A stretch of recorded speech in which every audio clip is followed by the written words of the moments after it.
free throws, and every now and then you hit a step back three. And that's what we got to do. We got to go up and make some big catches when they're there, make some great throws when they're there. And then the easy things, we got to do them like it's, routine.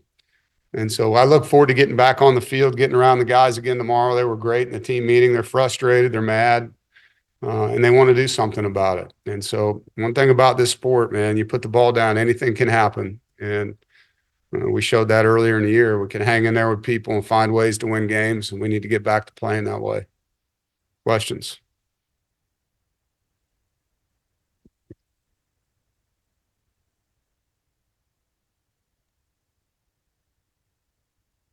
If Right. not, I'll Yeah. gladly take off here if y'all are done. All right. Noah, you want to start us off? Yeah, Coach, you talked about kind of being a broken record with the same kind of thing happening, the last few games. What's been the biggest difference you've noticed from those first 3 weeks to what you've seen these last 4 games against FBS teams? Well, it's two different stories. Defensively, it's been a really tough year. And I've talked about this before. We've had 9 different guys on defense get injured throughout the season that were in our top 22. And so when you have movement in your depth chart to injuries, not from competition, there's some lost learning that's taking place. And, as a football team, you want to get better and better and better. And for us, there's been 3 different safeties, 3 different nickels, 2 linebackers with Sean and AJ being out. So there's just been a lot of movement and moving parts and guys changing positions that haven't allowed that transformation, that progression that you have week in and week out. So that side of the football, a lot of it is that, and then as you all know, we dealt with something internally during the middle point of our season there with Coach Elliott. And so offensively, it's not been that, there's been some games where we've been really efficient, averaging 6 to 7 to 8 yards on first down, clean pockets, big running lanes. And there's been some games where it hasn't been that way. And that's execution. And this is a sport that requires 11 guys to do their job on any particular play. And if they do their job with great strain and technique, then those plays are really well done. And we just haven't been able to do that enough. Like in this last game, first 2 series, we were 3 and out, 3 and out. And opposite of complementary football, you go 3 and out to open the game. You have a punt, 50-yard punt that doesn't have great hang time, gets a 20-yard return. Defense starts on the field on the 50. And that's as uncomplimentary as you can play. And that wasn't what we were doing earlier. We were having sustained drives at 8 o'clock that ended in points, or a punt that had good hang time with good coverage, which allows our defense, 1, to get rested, 2, to have better field position to defend. And so we just got to get back to complementary football. After those 2 drives, our offense did a good job. They got us back in the game. It was a 1-score game. And even late in the third quarter, we had a chance to go down and tie the football game. And we throw a raid route, inside fade route up to Keenan, who's made a lot of great plays for us this year, and he just doesn't come down with it. And those are the kind of 3-pointers I'm talking about. You got to make some plays. And we're not making enough of those plays in key moments, whichever side of the ball it is. I mean, shoot, defensively, we had an interception called back due to a pass interference. We had a dropped interception that hit us right in the face. You got to make those plays. I mean, those are plays that you got to make to win football games. And we were making those plays, earlier in the season. We haven't been making those plays of late. And if I could fix that, I would, But at the end of the day, the guys got to go out there and perform at a high level. And that's the goal, is to get them to go out there and play really, really well, and let them play fast, let them play free, and go make plays. JC? Is Georgia Tech, in its simplest form, a team that just basically says, we want to be tougher than you? Is that the challenge for your guys this week, is to out-tough them?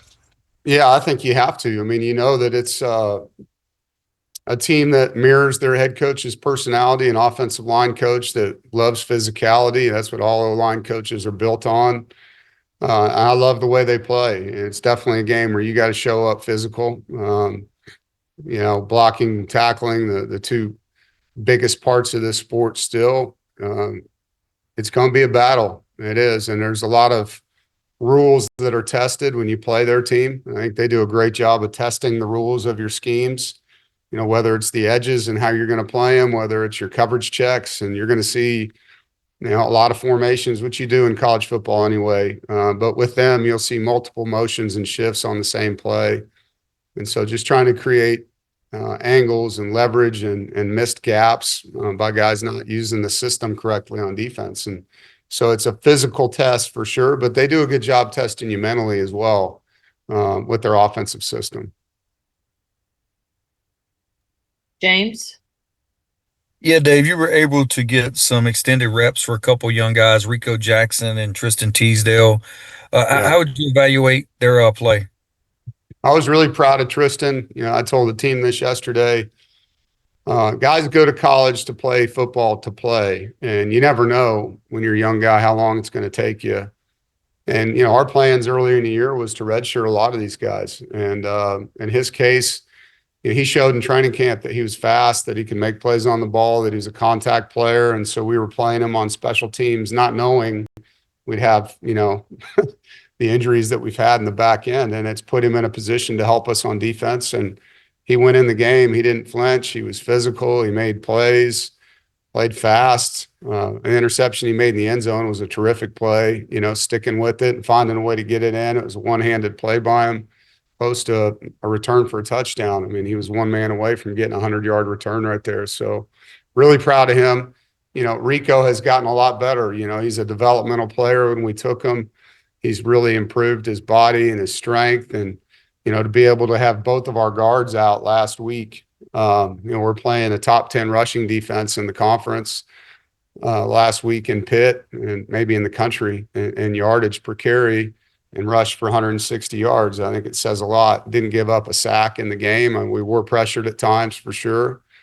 But that's a tough group inside to go up against. And I thought Cayman and Rico, came in the game and did a lot of good things. There's obviously plays they can do better, and that's part of the game. And that's what I'm talking about. The more you play the game, the more opportunities you have to learn from your mistakes and improve yourself. And Rico and Cayman, Teasdale, all these guys that are getting reps early in their career, it'll make them better as they progress through. Andrea? Dave, you mentioned Haynes King earlier. When you've got a quarterback who plays that way that he plays and kind of relishes taking games over, particularly late, what are just some of the biggest keys to trying to slow him down and make him uncomfortable? Yeah, well, you got to have a lot of people getting off the blocks. You got to leverage plays and fit runs well, but you got to tackle him like he's a running back. He's not going to just go down. He lowers his shoulder. He'll sidestep guys. He can accelerate. He's got quick acceleration, and he's a long strider. So when he gets around the edge, he can eat up some yardage. He's going to make some plays, and you can't let him take over the game in the run game. He's got enough weapons in the backfield to hand it to as well. So got a lot of respect for him. I know our players do. He's a tough dude. He's a head coach's kid. You can see that he loves the game, and his teammates play hard for him. But to play a guy like him, and we've had several in my tenure, it takes a lot of people to stop him. It takes a lot of effort getting off of blocks, and they're going to have +1 in some cases where you're going to have to defeat a block to get an extra hat there. Murph? Yeah, Dave, you've said that it's 1 year at a time for you at this point in your career, but given all the moves that are being made around college football with these head coaching decisions, have you faced any pressure to speed up what should be an end of the year decision? No, I mean, Boo's been, I've said this before, he's a great guy to work for. I don't worry about that. I got to worry about my players. I got to worry about my staff, my wife, my children. Those decisions aren't mine to make. And I told the team this yesterday, I'm going to give them everything I got. Our goal is to go win this football game. And then the next week we have a bye week, try to get them healthy. And then our next week, go win a football game. And you just keep going. There's a lot of football left, a lot of games. And, what happens at other schools has nothing to do with what's happening to me. And when decisions are made, they're made. For me, it's how much fun can I have with this staff, these players? How good of a job can I do for them?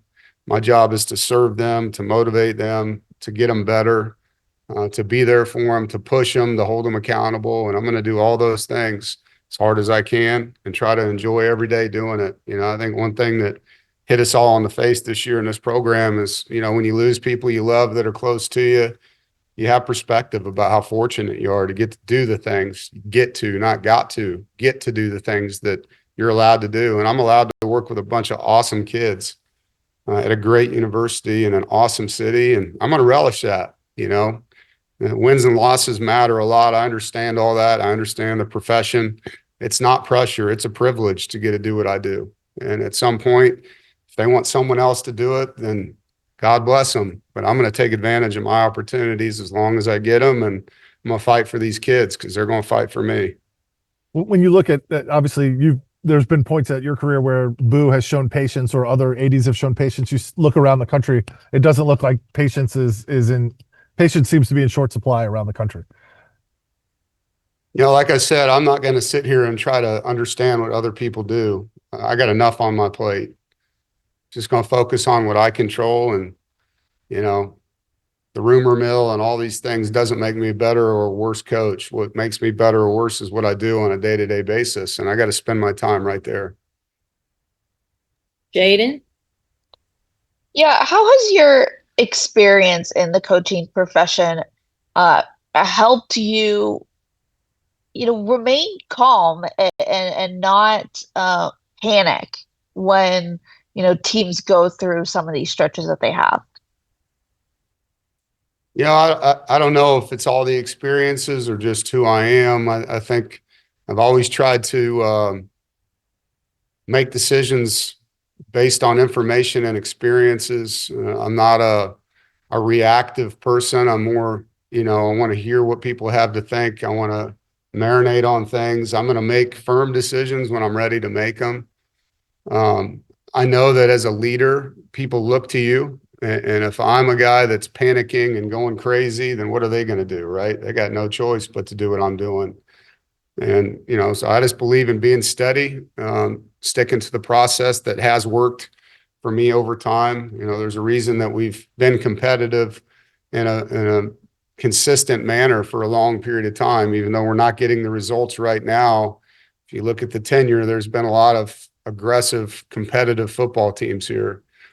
And so I know the formula works. And unfortunately, this season we haven't gotten it done in 4 of these games. But we got 4 left, and I always look at what you have instead of what you don't as the gift of life, and what I get to do is compete again. And I get to compete against a great team with a coach that I really respect. And so I look forward to that, and let's just go put all our chips on the table again and see what happens. And that's just who I am. And I'm not defined by the outcome of a game. I'm defined in how I do my job, how I treat people, type of father and husband that I am, the type of boss that I am. That's what defines me. Do I quit? Do I crumble under pressure, or do I stand there and fight? And that's what defines me. And so that's what I'm going to do. And I think adversity brings out who you are. In a lot of cases, it's easy to be this front running dude when you're winning. So we've lost 4 out of 5 games. So what? Now we got to go fight again. Let's go fight harder. And that's who coaches this football team. And if it's not good enough at some point, then they'll do what they got to do. But that's who they have leading the program. They got a guy that doesn't quit, that fights his ass off, and that loves his players. Noah? Yeah, Coach. You had Ronnie and Justin both go down with injuries. Didn't know if you had any update on them after Saturday. Yeah, you love getting in like these little conversations about injuries, and I love telling you I'm not going to answer the question because I don't have to. James? Yeah, Dave, how would you what are some areas you'd like to see that maybe the passing game improve here over the next this game and obviously moving forward this season? I think making our layups, number one. When we have what I consider high percentage throws, those to be 100% complete. High percentage throws are underneath throws, uncontested throws, throws where we can set our feet and make a clean pass to somebody. And for that receiver or running back or tight end to catch that ball and get positive yardage. I think just being 100% complete on layup type plays, down the field plays, giving our guys a chance to either catch the football or compete for the football and earn a pass interference if they can't catch it, right? I think sometimes, you see a ball sail out of bounds and we don't get a chance to catch that football or even earn a penalty. So those are areas, and I think in general, our offense's efficiency depends upon, throw and catch type moments. And, whether it's a 5-yard hitch or a swing to the back or a guy on a slant route, underneath throws, because we are running the football effectively. There's throws like that we can make that help the offense, whether it's an RPO, a screen, a sprint out, a naked, underneath things like that, because the run game opens up things for you in the pass game, and you have to be able to take advantage of that when it's there. Thanks, Dave. Yep. Looks like that